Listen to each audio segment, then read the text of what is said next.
21-yillardan keyin ko'p miqdorda nima qildik? Hujjatlarimizni oldikda Qirg'izistonga, Qozog'istonga nimaga hujjat topshirdik to'g'rimi? Protez bo'yicha botish kerak emas, shunchaki aytib ketyapman bu narsani. Hop. Nima qildik? O'qish boshlanyapti, o'qishga kirishni olaysanmi degan paytimizda shunday pasportni ichiga nima qo'ydik? Jo'natdik. O'z-o'zidan buyrug'imiz kelyapti. O'qiyapmiz. Tutorimiz telefon qiladida, birinchi semestr tugadi, kelib baholang deb ket. deb o'ylaymiz. Boraman, yo'lkiraman unchaga tushadi. Bir oy yashab yotishim mana unchaga tushadi. Baholarimni olsam oldim, ololmasam nima qilaman? Mana unchaga tushadi deymizda. Semestr tugadi. Ikkinchi semestrda oson yo'li bor ekan. Ketdik, bitta Rossiyani qazaq bo'lib keldik. Keltirmasam, uyimizda ishlar qilamiz. Ey, uchimizda birinchi kursda bityapsan ekan. Kelib ketgan. Yana o'ylaymiz, yo'lkiraman uncha, qonun bunaqa, bir oyda boshqa xabarlar ketdi. Birinchi kursni bitirdik. Endi O'zbekiston eng pul oqimini yaxshi boshqaradigan davlatlardan biri deb hisoblayman. Qanday? Hop. Chetda bir Qirg'izistondan konferensiyaga ustozlar kelib qolishdi. Endi hamma o'zim dardi bilan, o'likka borgan o'zim dardi bilan yig'lardi. Meni qiziqaman juda ham, nechta talabalar bor, boshqa bo'ladi, qancha talabamiz yerda o'qiydi, qancha talaba bu yoqqa kirib keladi degan nimalar bor, savollar menga ko'p aylanardi. O'qituvchidan so'radim, shu yerda ishlar ekansiz ustoz, nechta talaba bor edi? Bu nechta talaba bor deb shunchaki so'radim. U menga versiya ochdi. O'zbekistonlikmi yo umumiymi degan. Keyin menga umumiysini qizig'i yo'q. O'zbekistonlik nechta talabalarimiz bor? Domlar ko'pda gar primenda bo'lsa ham aytingchi, nechta talabamiz bor? 72 mingta talaba bor O'zbekistonda.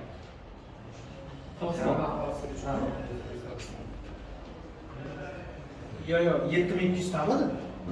72 mingta ukat bo'lishi mumkin emas. Yo'q, ana 72 mingta talabamiz bor. Sirtqa o'shning pulini, zaoshning pulini o'qiydiganlar. Sirazi menda $400 aylanishni boshladi. 72 mingta. Bu birinchi kontrakt o'ziga. Hammasi kontraktda, to'g'rimi? U dedim. O'sha yerda o'zimda hali sal nima qildim, g'alati qildim. 72 mingta O'zbekistonda puli yo'q, $400. Bo'ldimi bu kontrakt o'ziga? Konkret ketadigan summa. Endi nima qilyapmiz? Borib o'zimiz masalan Qirg'izistonga borib o'qib, zaoshni o'qib, umuman bormasdan mana bunaqa qilib bordingiz. Borgan paytingizda nima qilmaydi? O'z-o'zidan boqingizni olasizmi? Bir oy hozir sizlar ham ijarada yoki bo'lsa uyingizdan qatnayotgan bo'lsa, ofisdagi joylashingiz, to'g'rimi? Bu yerda yo'q ofisdasi. O'zi birinchi borgan paytimizda bir konferensiyaga borgandik, ularga ham qo'shildi. Bitta oldi binoga o'xshagan, binoni bilasizlar, paxta zavodida tugardik, shundan sal kengroq.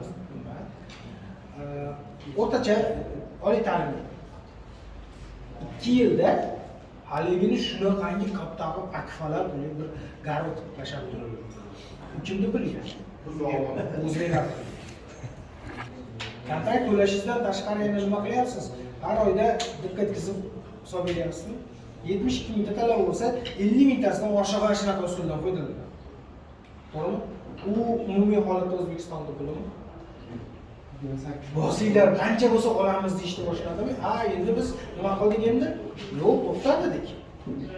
Bu pullar o'zimizga ham kerak dedik. Bu oqimini boshqarish. Undan tashqari, biror natijalarda yana bittasi nima? Yana bittasi biz noto'g'ri nazarchilar qo'ygan doktorning oldiga borib nima qilardik? Nimaga u dorini yozasan? Nimaga mening boshim og'riyib turadi yoki bo'lsam asablarim og'riyib turadi? Qon og'riq dori berib qo'yibsan. Zato ishtonni yomon qilib qo'ysam ham asablarim joyida. Bormi? Shunaqa deb urushib kelardik. Endi urushmaymiz ham. Sababi nima? Sababi karantin mahalida sirtqa bo'lib Qashqarda o'qigan mediklar ham endi sekin-sekin nima bo'lyapti? Doktor bo'lib, nima qilyapti? Ish faoliyatini boshladi.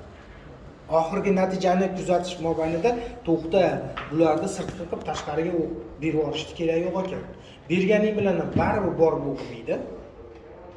Baribir ertaga O'zbekistonda yashab turgandan keyin har qanaqasiga, masalan, qo'lingizda meditsina diplomingiz bo'lgandan keyin nima qilasiz? Siz vrachlikka da'vo qilasiz, to'g'rimi? Yo'q, to'xtadi dedik, keyin o'zimizga olishni boshladik.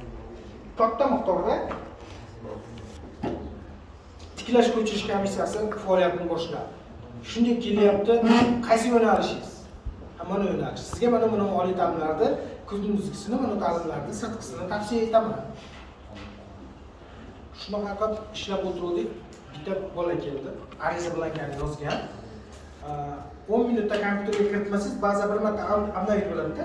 10 minutda kiritasiz, beradigan savollaringizni belgilaysiz, qaysi oliy ta'limda belgilaydi, o'shasini belgilab qo'yasiz. Rahmat, chiqaring deysiz. Yaxshi gap.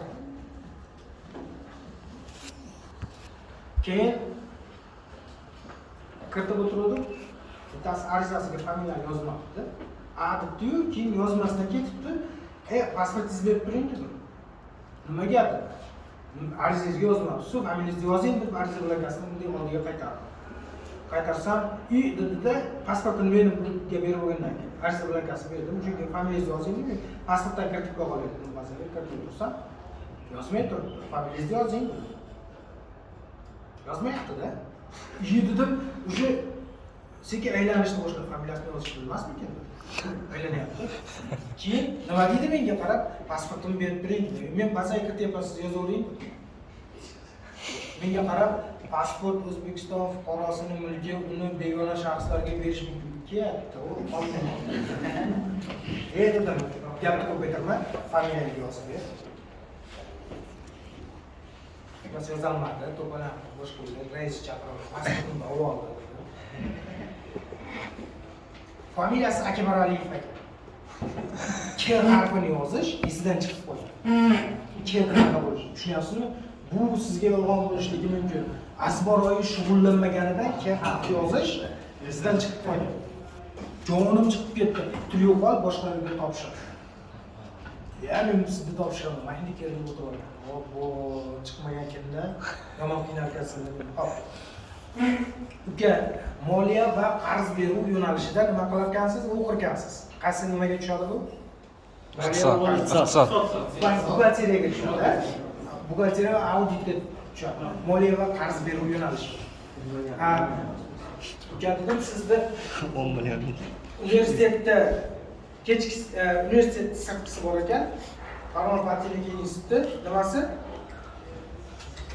Sirtqisi yo'q-da, bunisi. Patentda kechkisi bor, universitetda kunduzgi sirtqisi bor ekan. Universitetda kunduzgi sirtqisiga tavsiya qilaman. Nima deysiz desam, yo'q, men patentda o'qiyman. Yomon, menga o'xshagan bitta o'qituvchi qiynaladi-da. Keyin undan universitetga borsam, yaxshi bo'lib ketadi. O'ylab tursam, keyin men uydagilarga telefon qilib olaydim-da, o'tirib gaplashyapman, shunaqa. Universitetga bo'lyapti, universitetda o'qigim kelmayapti.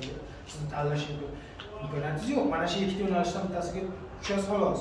Meni deyapti, Farg'ona patentlik instituti kunduzgi bakalavriatga olib berasan. To'polab qo'yapti. U chatar, hali yana ko'rlaydi-da, agar hozir noto'g'ri informatsiya berib qo'ysiz. O'zi bularni bo'lib turibdi, tezda yonib ketaman. Akbar Ali, familiyangni yozolmas ekansan, nima tanlaysan deb ichimda urishyapman. Qattiq gapirib bo'lmaydi-da. Keyin telefonni nima qilib turib, uka tezlashing, ba'zan yana boshqadan kiritishimga to'g'ri keladi. Tanlang, universitetda o'sha sirtqisiga to'g'rilab qo'yaraymi desam, deya qarab turib, universitetda iqtisodda hapada deydi. Hali hapa degan so'zlar basharak hap bo'lib ketibdi, turishing degan so'zlarni olganda menga qarab nima deydi, universitetda iqtisod hapada. Endi meni hech kim bosib turadi. Tur yo'qol, o'zing nimasan chiqarib ol. Bu nima degan? Biror gapiradigan jumlalarim doim yozib turish kerak. Familiyangizmi, ismingizmi, bu harflar sizlardan izlaydan chiqib qolmas. Tushunarli? O'zi menimcha hamma yozadigan, chizadigan